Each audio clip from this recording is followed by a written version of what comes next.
The secret drug boss of Jamaica, the war on drugs. Let's get into it, folks. How y'all doing out there? The year is 2010. An American military spy plane circles in the air as soldiers fire mortar shells into densely populated civilian areas, while taking fire from heavily armed militias. Over 3 days, over 70 civilians are killed. But this is not a war zone in Afghanistan or Somalia. This is a drugs bust in Kingston, Jamaica.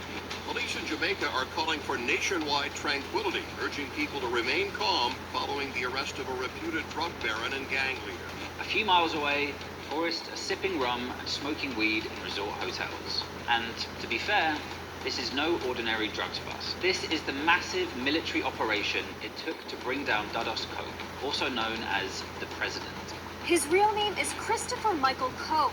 Now the man considered to be one of the world's most dangerous drug kingpins has been captured and brought to justice. This is how a narco warlord makes drugs, violence, and political connections to wield power throughout Jamaican society. This is the story of Dados Coke, aka the secret president. Let's do this, Coke.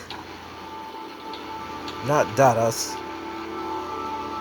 Dados Coke's rise to power is rooted in the brutal gang violence that has scarred Jamaica for half a century, and how this violence has been manipulated and encouraged by the country's political elite. When Jamaica gained independence from Britain in 1962, the country quickly came to be dominated by two political parties, the left-leaning PNP and the more pro-American Jamaican Labour Party. In particular, two leaders, Michael Manley of the PNP and Edward Siega of Labour, divided power between them, swapping stints as Prime Minister for decades. On the Michael Manley campaign trail, it's a day of spot meetings deep in the agricultural heartland of rural Jamaica. He caps his message with the cry, "Forward with socialism," but later denies that he aims to establish a second communist Cuba in the Caribbean. These two men emerged as the first political leaders in independent Jamaica. They had a kind of messianic aura about them. People looked to them for new paths for the independent Jamaican society. And this political rivalry played out on the streets. Each party made alliances with gangster bosses known as Dons who ran certain neighborhoods. The semi-official deal was that the Don would deliver the votes of the people in their area, and in return they could run organized crime syndicates with protection from the police.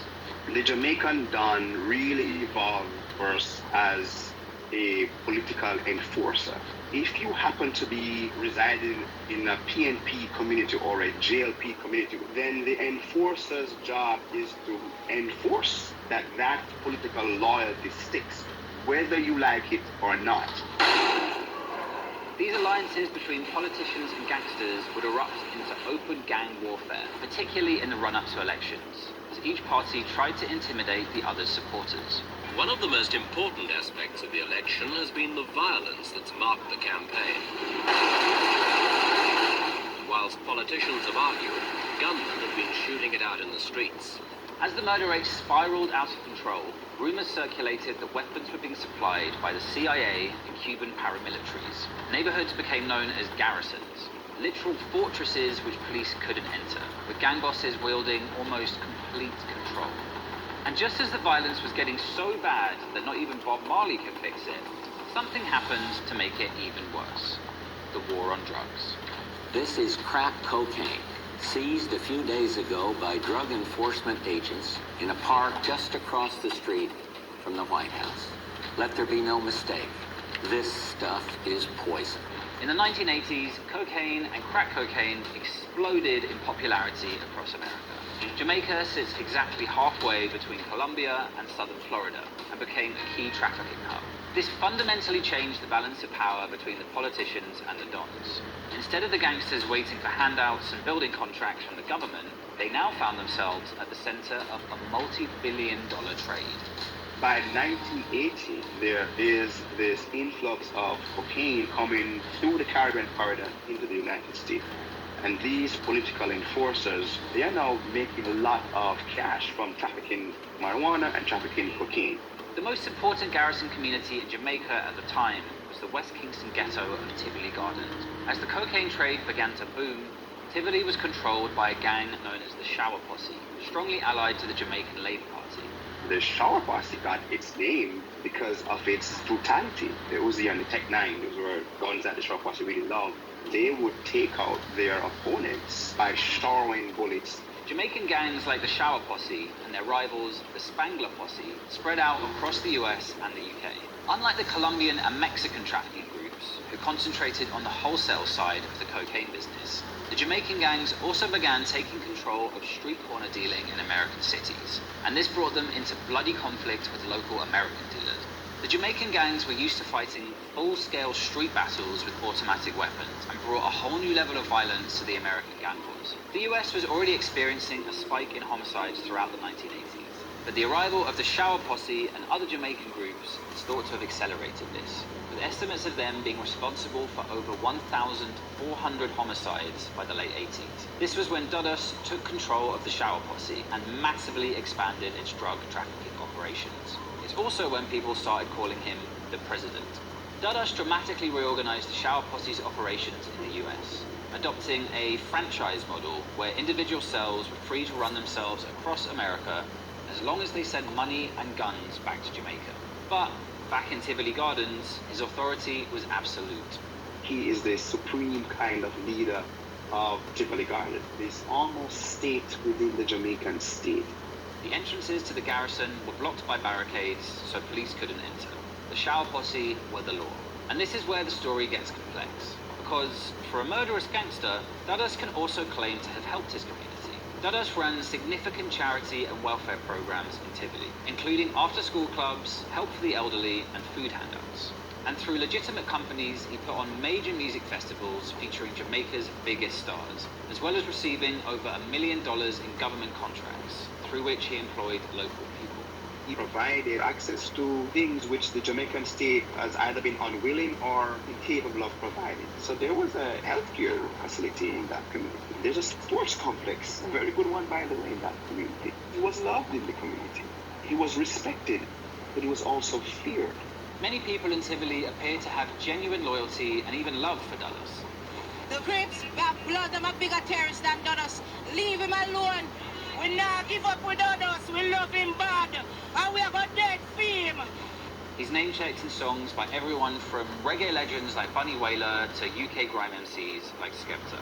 On the other hand, Dudus was unquestionably responsible for murders and extreme violence. In his trial, people testified that his form of justice involved cutting people who crossed him with hatchets and chainsaws. And eventually, Dudus's power brought him to the attention of the DEA. Secret memorandums were drawn up whereby Jamaican police would run wiretaps on the president, but the operation would be run through Washington. The investigation took over 5 years and involved the US giving Jamaican police over $3 million.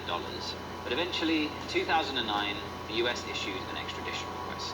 The then Prime Minister of the day, Bruce Golding, happened to also be Member of Parliament in Western Kingston, which is where Tivoli Gardens is. And Coke is from that area. So the Prime Minister was hesitant with the United States around extradition. What you saw happening was a kind of international relations standoff. These scandals proved too much for the government, and eventually they sent in the police. But Dudus commanded loyalty across Tivoli and had an army of gunmen to back him up. The police literally couldn't enter the garrison to arrest him, so the army moved in. My fellow Jamaicans, good evening. This afternoon, the Cabinet, in emergency session, took the decision to advise the Governor General to issue a proclamation declaring a state of public emergency effective 6 p.m. today. The Americans supplied a military drone, and soldiers even fired artillery into Tivoli housing projects. A lot of human rights violations happened in that process. Innocent persons certainly got caught up and were killed. Several residents gave horrific stories of what they had to undergo during that incursion. Them won't let us out. We can't come out and buy food. We're hungry. We can't come out. Still at stitch. No one ever charged Dudus for murder, racketeering, or political corruption. This was a drug bust, organized by the DEA on trafficking charges. But it was a drug bust in which the army was deployed, over 70 people were killed, and which caused a political scandal across Jamaican society. To police here, he was a drug dealer, gun smuggler, and leader of a gang called the Shower Posse.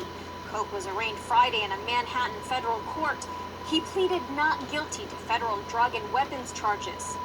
Dudus eventually wound up in court in New York and was sentenced to 23 years. Not only is the Don system still flourishing, but despite all the people killed and all the millions spent bringing down the president, the drugs are still flowing into the US. In fact, as America has poured resources into its southern border, the Caribbean is now seeing a new uptick in drug smuggling, particularly from the emerging narco state of Venezuela. Jamaica itself voted to decriminalize cannabis in 2015. But as long as the American war on drugs continues, its gangsters will continue to get rich, rule the garrisons, and corrupt the island's politics. We'd like to congratulate drugs for winning the war on drugs.